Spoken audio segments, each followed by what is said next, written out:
Hey guys, I'm Pemet from YesToDo.com, and I'm here today with actor and star of Beyond the Woods, John Ryan Howard.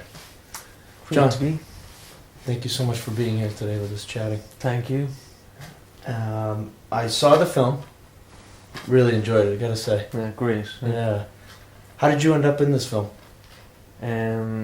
Well, Sean Burnock was it who I'd worked with before doing he directed me in a short film, Searching for 10, and a music video called Slow Crunch years ago, but I knew him from meeting him at film festival settings a lot. So he talked to me about doing a feature film, I think a couple of months before he confirmed it was going to be a horror or whatever, and just told me the idea about it. Then maybe 2 weeks later or whatever, and I hadn't read a script until maybe a month later or whatever, but I was really excited when he told me about the idea for it first, the synopsis really, but that's kind of how I got involved. So he knew I was a big horror fan all along from meeting with him and stuff, and he kind of always said he'd work with me on some horror project or whatever, so I was always hoping he'd do a horror feature film, so I was delighted with this when he approached me with that.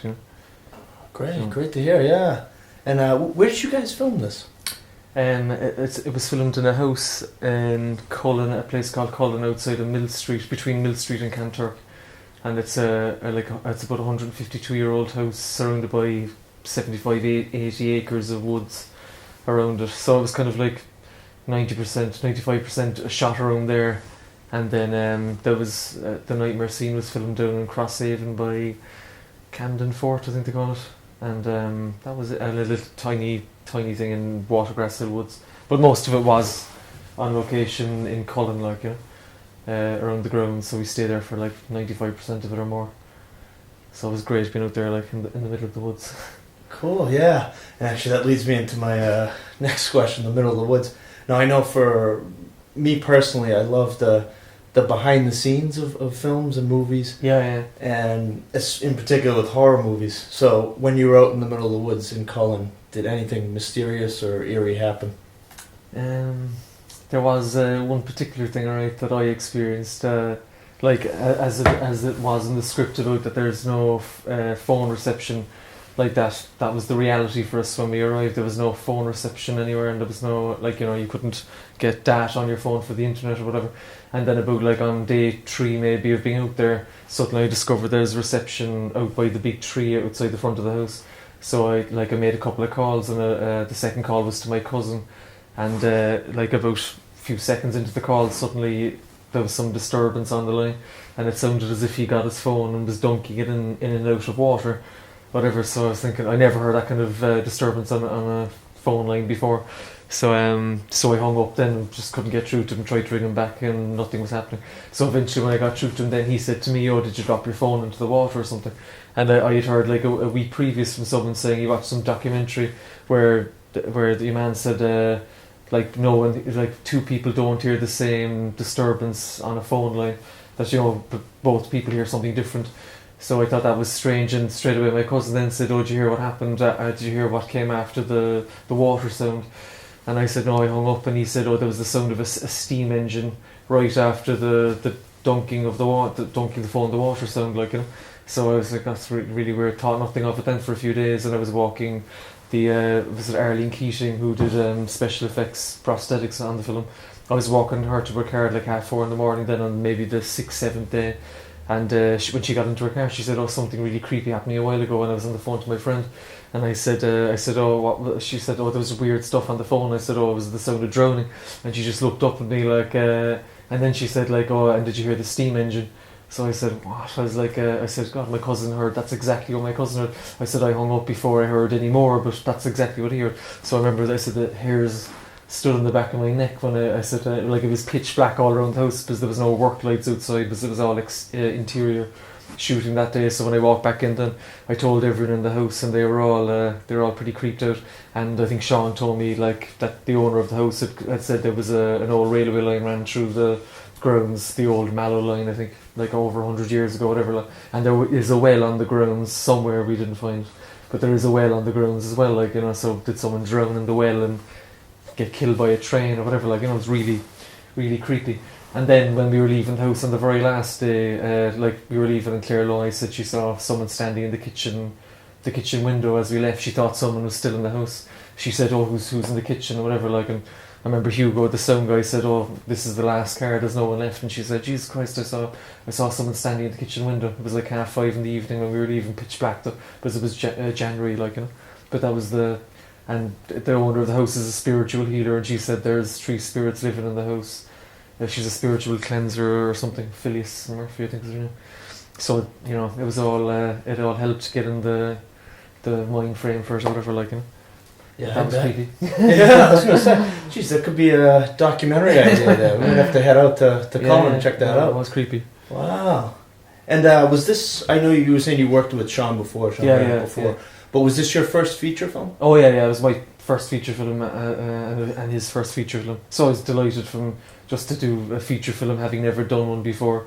But horror in particular, like, was you know, because I was meant to be involved in a horror feature film with someone else months before, and that fell through, or whatever. At the time I remember thinking, God, it'd be great if Sean did a horror feature, you know, because I felt he kind of likes the same horror films that I would. Anytime we'd be chatting, he'd be, you know, a fan of a lot of the same horror movies that I'd be a fan of. So I remember thinking, God, it'd be great if he got a horror feature up and running. So I was delighted when this came about, like. That's great, yeah. And now, how did that differ, like working on a feature film in comparison to before maybe doing a short film or an advertisement? I think the biggest difference is, like, it's almost like it felt a lot like being in a play or whatever, as in that the first 8 days of a shoot was just all no horror stuff. It was just like being in a drama feature, whatever. And I said, because we were all living in the house together, or like for some of it a house close by, but we were all around each other all the time, and they were long shoots, like, you know, up to 22 hours one or two of the days. So like, it differed. It was kind of like it was like a bit like being in a play, I suppose, because the environment of everyone being around each other for so long. You know, you do a short film and it might be 2 days, 3 days max. And so, like, this was like 2 weeks work, you could say, not all together, but, you know, I think 16 days I ended up doing all together. But like maybe 8 was the most consecutive at the start. But it felt like more like being in a play in a way, that way, you know, that everyone was in a pressure cooker together. Right. You know, definitely longer to get into character. And you know, you spend more time, I suppose, in character as well, and just a lot more tiring, because I said even if you do a long shoot for a short film, it's usually a day, 2 days, and all of a sudden when you're getting maybe 4 or 5 hours sleep a night regularly for a longer shoot, you know, it's just much more tiring, I suppose, but much more fun then as well, like. So harder and longer, but more enjoyable, bigger payoff.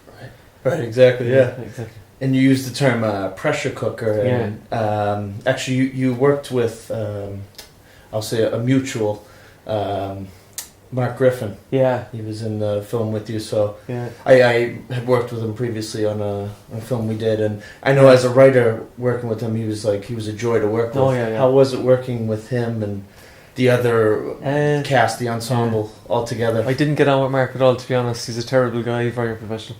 No, Mark was brilliant. Mark, Sean McGillicuddy and Ross McMahon were the only actors I didn't know before doing the film, so I didn't know what to expect from them, really, you know. So just hope to trust Sean's judgment. So but Mark was a great laugh. No, he was brilliant fun. I said, I really missed it when he was gone from the set, or Sean McGillicuddy. I said, because the rest of us were there for practically all of it, and the 2 of them were gone for maybe 2 or 3 days of the shoot. So but no, like I think all their scenes were done in kind of quick succession, just the way the schedule worked out. But no, Mark was a great laugh, and I said and Sean McGillicuddy too. So when they were gone, it was like, you know, I said that you'd miss them, like, you know, from the initial group, you know, and 2 or 3 members of the group are gone. But no, it was great fun. Like I said, it really just helped the energy on set when people are sleep deprived, and there's great people there with great senses of humour to keep everyone going. Like, right. I said, it's obviously very important. So there was no stress that way. There was no awkward people involved. I could say that, which I can't say for many productions. So and with some of those sense of humours that were there, and just in general, were you guys like, was improvisation allowed? Like, did Sean allow for that, or? There's probably maybe 2 or 3 very short, kind of pretty short scenes that are improvised. This scene where we're drinking in the living room at night. That was pretty much all improvised. Sean I think gave a topic and everyone had to stay on topic, so that was improvised. But a specific topic, talking about life and death or heaven and hell or something. And then there's a short scene where they're smoking weed or whatever outside the house. That was a short improvised scene, and there might be one other really short improvised scene. But 85, 90%, well, 90% of it would be scripted. I said is what was scripted and stuck to the script really, like, you know. But I'd say if there was a line that felt very unnatural for any actor to say, Sean would be very open to changing the line if it worked better. But for the most part it was scripted, you know. So a little bit of improv encouraged, but that's it really, like, you know. A very small part of the film really, on the whole. Right. So. And for some of those people who haven't seen the film and go see it, could you explain your character, Juror, to them? I kind of play the outcast in the group, in that my character Juror is the only one who's reluctant to go in the first place, and he's recently after being dumped by his girlfriend of 8 years, so he's the kind of most unsociable, mopey one of the group, whereas the rest of them are more up for the weekend. So I'm kind of the reluctant one to be there, and also kind of the one who's kind of first to be suspicious about something not quite right about what's going on. So that's where I'd be a bit of a different character to the rest of them. That's what, and the odd wheel really, I suppose. Everyone else is a couple in the film, like.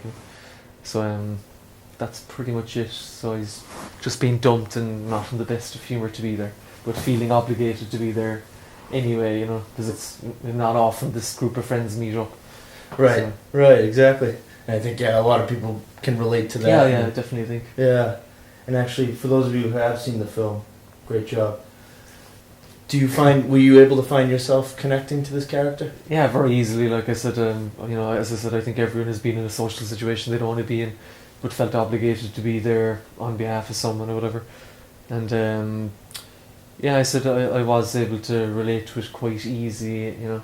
It was kind of a nice exercise in the internal thought process, because there's a lot of scenes where I'm not talking but I'm on camera, so having to kind of keep consistent throughout the film. So it was easy enough really, like that way, you know. I did relate to the character easy enough.